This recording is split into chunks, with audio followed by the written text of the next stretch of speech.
As an outpatient therapist, I work very closely with the psychiatrist here, and we see hundreds of children. And with autism, the prevalence rate of autism reaching 1 in 88, it's becoming a bigger issue than just diagnosing and treatment. It's becoming a very social issue. One of the things that Glenwood does really good is finding a need and then filling the need. So whether it's social skills groups or preschool programming, teacher support, we have a part of our agency that will go out to the school and help teachers help the kids and make sure they do that. And in the summer, we have a summer day treatment program where teachers can come to us and get hands-on training on how to deal with some of those issues and talk to the kids. You know, they can come out and talk to the kids about bullying and then learn from them and take it back to their school system. Working here, how often do the kids complain about, or the parents complain about bullying? Bullying is prevalent with children with autism spectrum disorder, just like neurotypical children. I think what usually people will say, or parents will comment, is that their kids aren't as involved in things at school because the other kids won't play with them or think badly about them or something like that, which is a form of bullying. Do you see it as they get older, does it get worse or does it get better? Statistically, bullying for anybody increases around middle school, during the middle school years, but for kids with autism spectrum disorder, it's about 3 times more likely during those years. Do you think it's because the bullies just, they don't quite understand and all they see is someone that, I hate to say different, but something they don't understand? Well, yeah, sort of. With any kid, if you're different, you're going to get picked on. That's just a given. But with kids with autism spectrum disorder, they're different in a way that they can't control.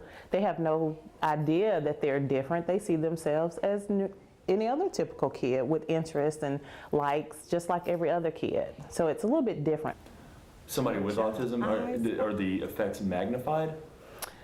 I think one of the effects that I would be really concerned about working with kids with autism spectrum is that as they grow up and become adults, they're less likely to want to be social because of social stigma. Who's going to want to go out and hang around with a group who may bully them as an adult?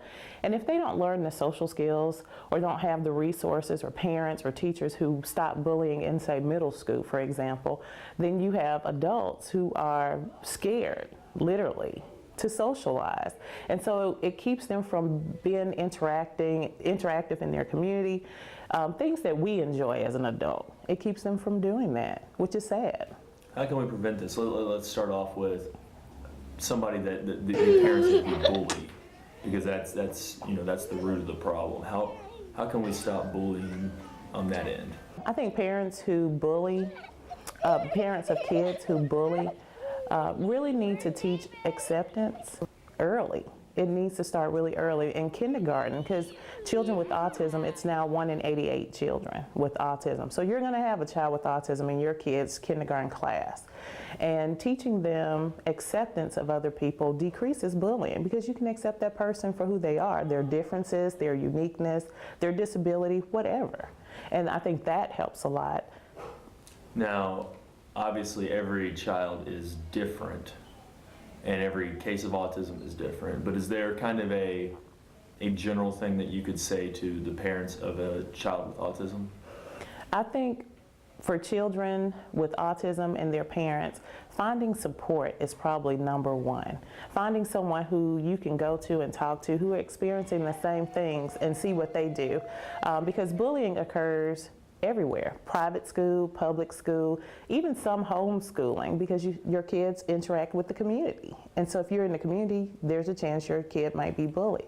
And I think finding support groups, other parents, other children they can play with who won't pick them out, things like that builds their confidence, keeps the parents supported, and those things. I think that helps a lot. And obviously they probably just want to continue to encourage them, don't let this detract from right. your goal. And working with the school system. educating the school system that it even occurs. I think sometimes teachers and school officials may not recognize the bullying because if the kid doesn't know he's been bullied, is he bullied?